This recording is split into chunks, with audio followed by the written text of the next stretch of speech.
This is video 10 of Micro Part 1.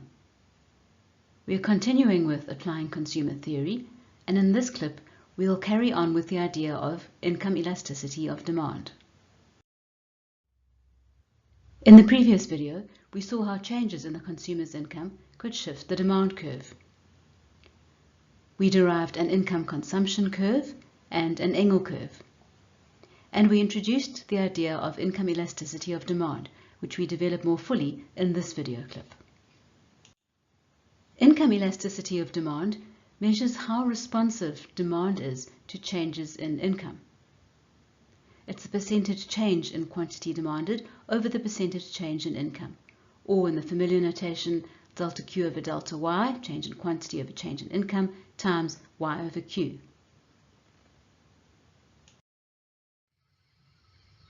Now, in the example we looked at of Mimi and her wine and beer consumption, when her income increased, her consumption of both of those goods increased. In other words, income elasticity of demand for both was positive. That means that both of those goods would be regarded as normal goods for Mimi. A normal good is any good or commodity for which, as your income increases, you will demand more. In other words, your income elasticity is positive, it's greater than zero. And most goods are normal goods, meaning that they have a positive income elasticity of demand, or that as your income increases, you will tend to consume more of them. We can divide normal goods up further into necessities or staple goods and luxuries. Necessities or staple goods have income elasticity between 0 and 1. In other words, it's positive, but less than 1. So the percentage change in demand is less than or equal to the percentage change in income. Demand for these goods is relatively unaffected by your income. So for example, bread. It's eaten by everybody, including the poorest. As a household becomes wealthier, they'll consume a bit more bread, but the increase won't be proportionate to the increase in income. So it'll be a positive increase, but it won't be as large as the increase in income.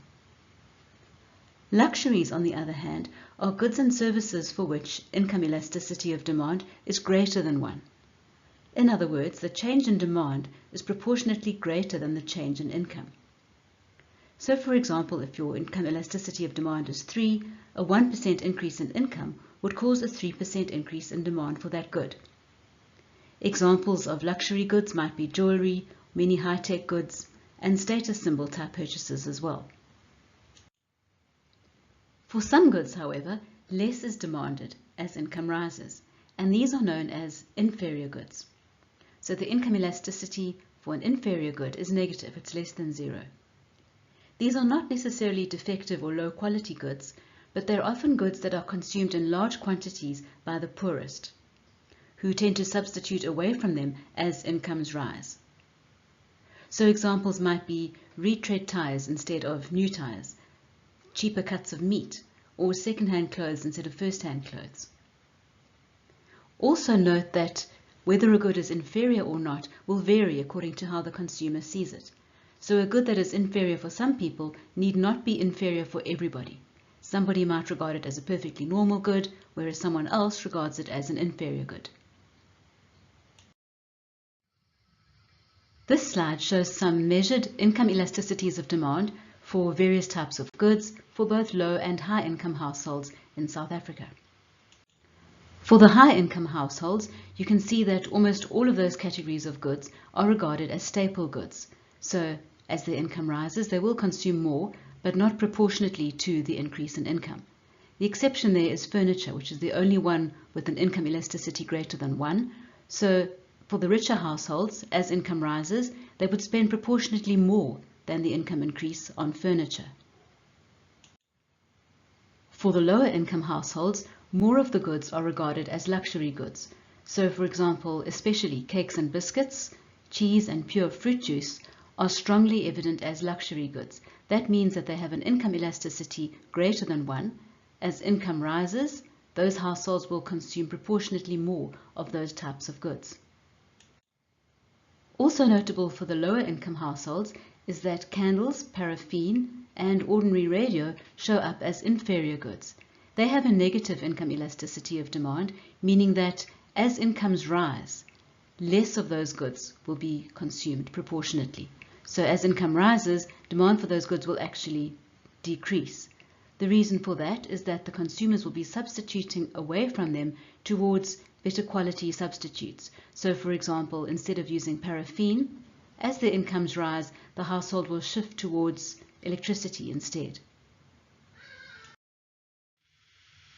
Income elasticity of demand is a useful real-world measure for decision makers in business or government.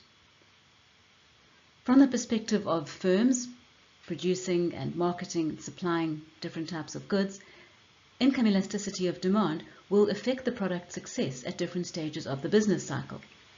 So, for example, during an economic expansion, when incomes are rising, firms selling luxury items will find that demand for their product rises faster than incomes. But during a recession, they may also find that demand falls more rapidly. Firms selling more staple items, on the other hand, won't be as affected by either an expansion or a recession. Changes in their demand will be smaller than changes in the economy in general. So it's important from the firm's perspective to know whether the product they're selling is normal, inferior, or luxury. From a government and policy perspective, an interesting question is that of, should the government zero-rate value-added tax on staple goods, on goods that are consumed largely by poorer people as staples? So, for example, maize, bread, cereal, potatoes, and so on. Should those all have zero-rated VAT?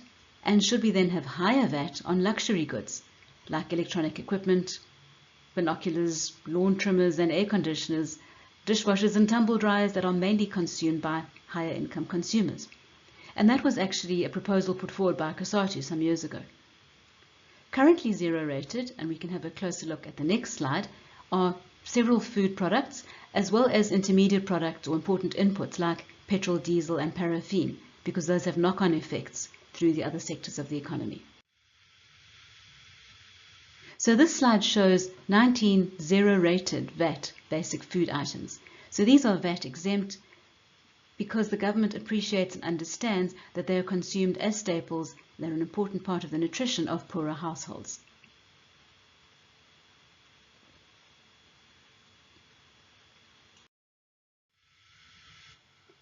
Another interesting application of income elasticity of demand is something that's become known as the lipstick effect. Now you might think that lipsticks would definitely be a luxury good, so that as incomes are rising, people will buy proportionately more lipsticks, but also it will be one of the first things to cut back on when times are tough and incomes are falling. But in fact, it's been found that during times of economic hardship, lipstick sales increase. And the explanation of this counterintuitive finding is that because people can't afford a larger luxury, and they are cutting back, instead they will splash out on a smaller item like a lipstick, which feels like a luxury, feels like a treat, but isn't as expensive as, say, a designer handbag. And this is an effect that's been documented over time. During periods of economic recession, sales of lipstick do tend to rise. You might be wondering, well, what's happening now? Because times are tough economically, but we're all wearing masks, so there's not much point to wearing lipstick. An interesting finding more in recent months, we've seen sales of nail care products increasing quite strongly. So there's a suggestion that maybe the nail polish effect is taking over from the lipstick effect as an affordable treat.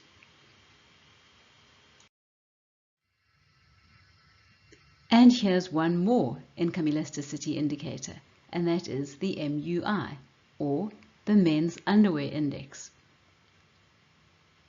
And the premise here is that we'd expect men's underwear sales to be quite stable because they're considered to be a staple good, a necessity, not a luxury. But it's been found that during times of financial downturn, men will try to stretch the time between buying new pairs of underwear, causing underwear sales to drop. In other words, it's treated like a luxury good. As incomes fall, men cut back more than proportionately on buying new underwear. Let's leave our indicators there for now and return to our example of Mimi and her income consumption curve. The shape of her income consumption curve for the two goods tells us whether income elasticity of demand is going to be positive or negative. So with Mimi, for example, we saw that her income consumption curve was positively sloped, and that meant that as her income increased from L1 to L2 to L3, she bought more of both goods. But how much more will she actually buy? The bundle she ends up on depends on her tastes. It depends on how we've drawn her indifference curves, representing her preferences. Let's look at another example to show the relationship between the slope of the income consumption curve and the sign of the elasticity. This time, let's take a consumer called Peter who's choosing between food and housing per year. So we'll start with his budget line L1, and he's consuming bundle E on his indifference curve I1. So each year he's spending a certain amount on food and housing at that income level. When his income increases, his budget line shifts out to L2, reflecting the higher income and the greater opportunity set. But without more information about his preferences, we can't say where he'll end up consuming. So we know the budget constraint has shifted to the right, but we don't know if Peter's consumption is going to change so that he moves from bundle E to the bundle like A, so if his indifference curves lie up in this region, or if he's going to shift to the area of bundle B, so if his indifference curves are more central, or if he might end up at a point like C, if his indifference curves take this direction. The income elasticities for those goods will depend on whereabouts on the new budget constraint his new optimal consumption bundle turns out to be, and that depends on how his indifference curves lie. So if the indifference curve goes through a bundle along income consumption curve 1, up this way, if the new indifference curve, for example, cuts at point A, that means he regards food as inferior and housing as normal. Let's have a closer look at that. If he moves up to point A, so if his new indifference curve lies up here, and that's his next optimal point, you can see that from E to A, he has reduced his food consumption and increased his consumption of housing. So he regards food as inferior. As his income has risen, he's spent proportionately less on food. He's cut back on his food consumption, in fact, and he's consumed a greater amount of housing. If he moves out to a bundle like B, so if his indifference curves lie here, he could move out along this ray, indifference consumption curve 2, and that would reflect that both goods are normal.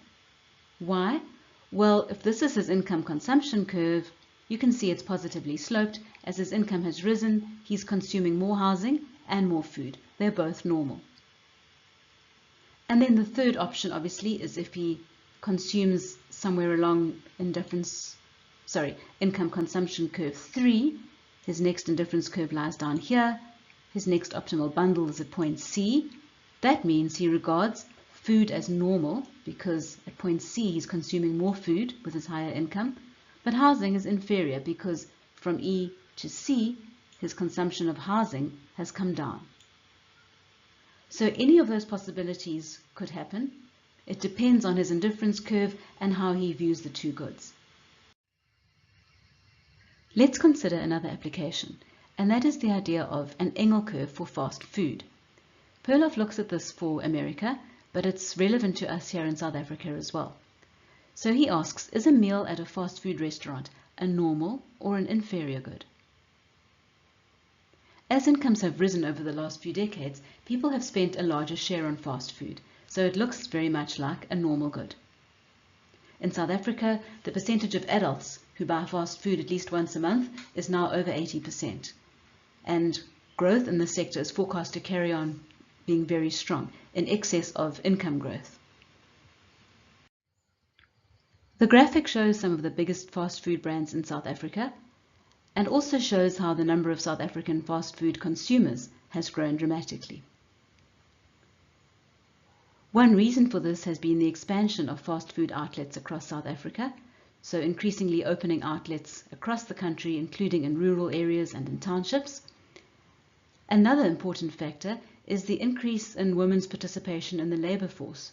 So more women working means more double income homes, but it also means less time to prepare food and therefore more reliance on fast food.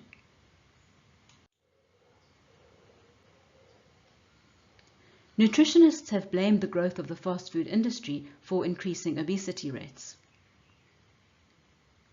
But studies also show that obesity falls with higher income levels. So it's possible that fast food meals may be regarded as inferior goods once income has risen to high enough levels. We can look at an Engel curve to see how that might be the case. Let's have a look at another consumer, Gail, and we'll look at her consumption of hamburgers, the fast food item, and all other goods, initially on a set of indifference curves and budget lines. So to start off with, at her low income level, L1, Gail is consuming on E1, optimizing her hamburger and other goods consumption. When her income rises a bit to L2, she moves up to E2 on a higher indifference curve, and as we'd expect for a normal good, her hamburger consumption has increased.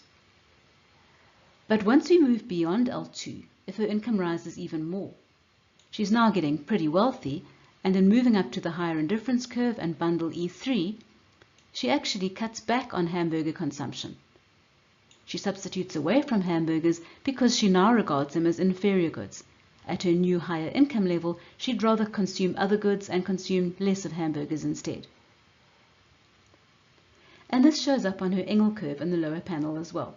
So the Engel curve plotting her income against her hamburger consumption, we can see at low income levels, as her income increases a bit, she does consume more hamburgers.